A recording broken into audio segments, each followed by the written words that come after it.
Magandang araw po sa iyo, Ma'am Bautista. So Ma'am Bautista, ito na po yung sewing machine natin, Ma'am. Ito po yung straight line natin, pipindutin natin yan. Yung dito po, Ma'am, okay na okay po siya, Ma'am. Wala pong problema sa kanya yan, Ma'am. Ayan. Kung ano pong gusto nating design, pipindutin lang natin to. Ito naman po, pag minus, hindi na po natin kailangan i-adjust yung hakbang or yung distance ng ating unit po, Ma'am. Kasi nasa standard yung minus po, Ma'am. Ang pwede natin i-adjust po, Ma'am, yung zigzag at saka yung straight line at saka yung button holder po, Ma'am. So ayan, ganyan lang po siya kadaling gamitin. Katulad po nito, Ma'am, eto. So meron pong 10, so pwede po natin yan i-adjust. Para po yan sa mga stretchable na tela. Kung kabisado nyo po yung mga spandex, so ito po yung kailangan natin gamitin, Ma'am. Eto, itong dalawa.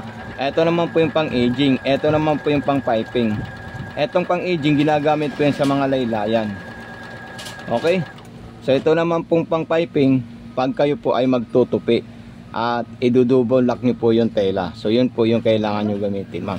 Dito naman po sa button holder po, Ma'am, napakaganda po ito gumawa ng button holder.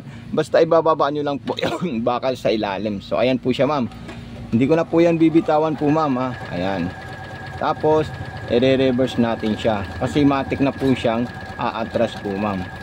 Okay, so ayan. So ibabalik ko siya ulit. Ayan. So makikita nyo po siya, Ma'am, na talagang gumawa siya ng button holder po, Ma'am. So kung may mga katanungan po kayo, Ma'am, wag po kayo mahihiya mag-message sa akin, Ma'am. Okay, so maraming salamat po sa iyo, Ma'am. God bless po, Ma'am. And more power po, Ma'am Bautista. So ito na po siya, Ma'am. Isisip natin ngayong araw po, Ma'am.